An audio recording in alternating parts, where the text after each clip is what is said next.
It's the morning of May 4th. I'm getting ready to go to work.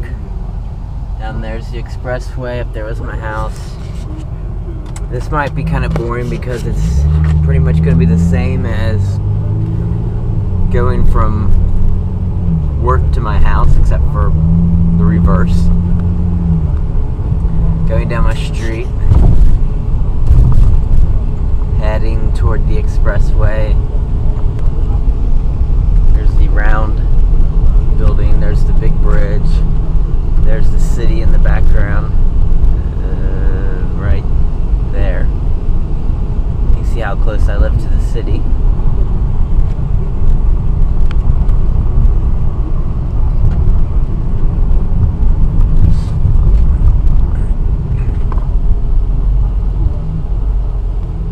That's the bridge I'm about to get on. Go over to the Ohio River. You can see there's two decks. There's a top and a bottom. The sun's awfully bright.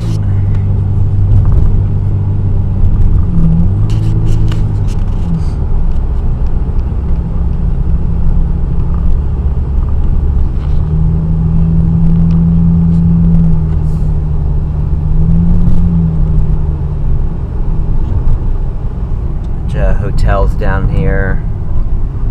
McDonald's, a Burger King, gas stations.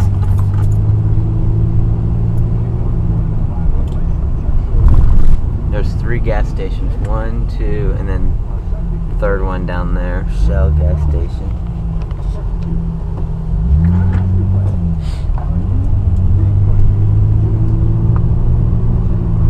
There's the round building.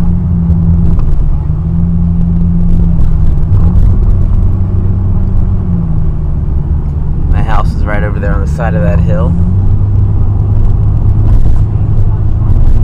We're going to be on the bottom layer of the bridge, so there'll be traffic going over top of us.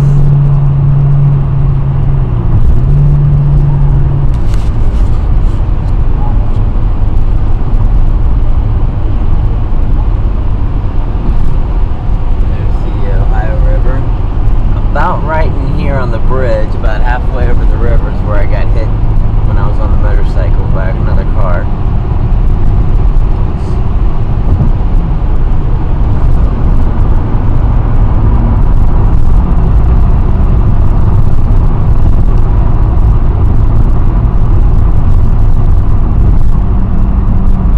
We just went from Kentucky into Ohio. We're going to cross in front of the city, and then we'll go back into Kentucky. If I cross in front of the city on the other side in Kentucky, there's no big roads like this with where you can drive faster. It's all smaller roads, and it's a lot of stoplights, stop and go, wait. A lot of waiting, and it takes much longer, so that's why I drive a little bit further. But I save some time.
filled the bottom with the land that they cut into it and then made that area with shopping.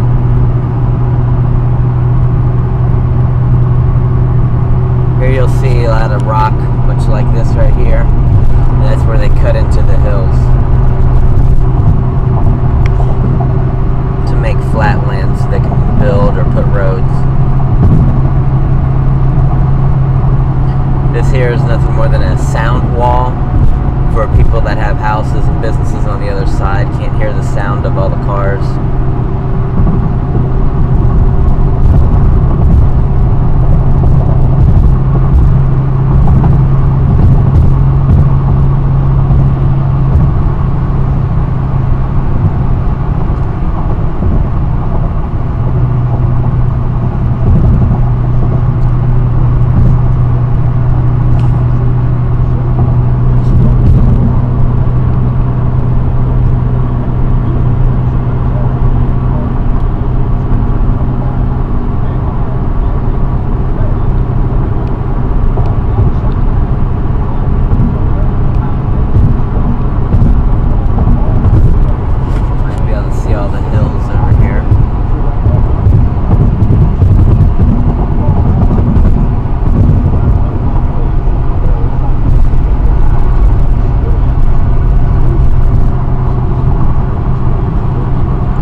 Bumps are pretty big.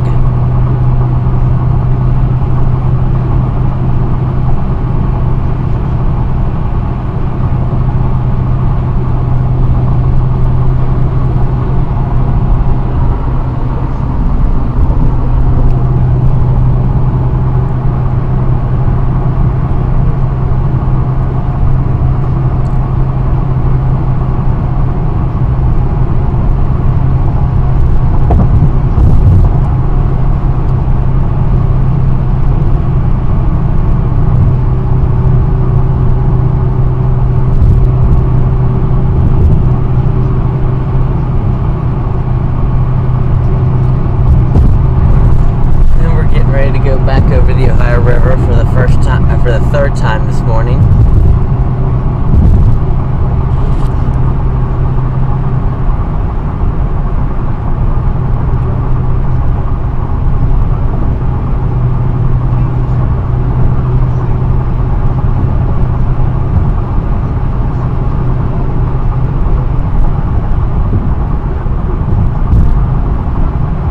And it looks like it's kind of foggy down in the valley. Sometimes in the valley by the river on this road here where the bridges are coming up, it gets so foggy that you can hardly see the car in front of you.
rebuilt on the Temple Mount. There is coming a world leader who one day will ensconce himself in that temple, in the holy place, and say, "You were looking for God?